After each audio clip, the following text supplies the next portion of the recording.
I want to talk to you today about Christian principles for getting out of debt. Now, this is one thing that transcends every line, be it Christian or non-Christian, is the problem with debt. But see, as Christians, we have an advantage over those that don't believe.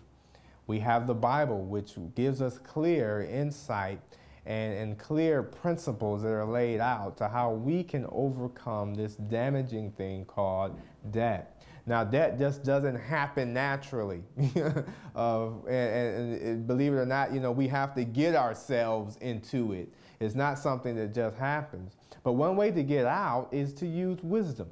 See, the Bible says that wisdom is the principal thing, and therefore we should get wisdom. And in all our getting, we need to get an understanding.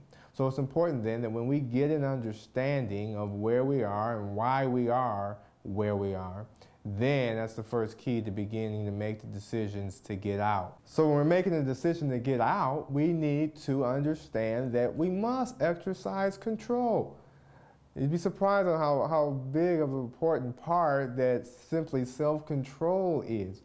Because oftentimes we get into debt because we want to buy now and pay later. The truth of the matter is, oftentimes when we buy now and pay later, we pay all right. We pay much more than we ever were supposed to pay from the beginning.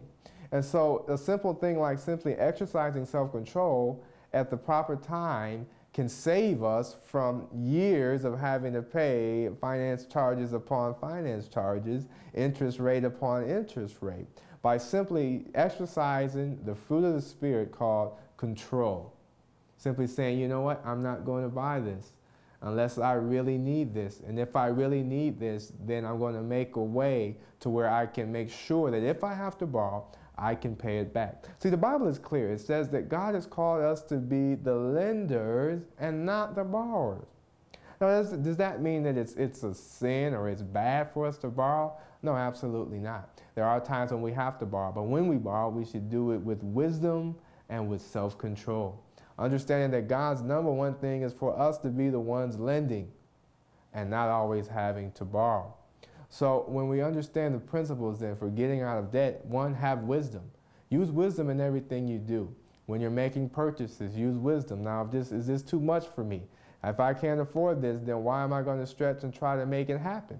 Or simply using self-control. You know what? I don't need this right now. I could buy a cheaper car. I could get a smaller house.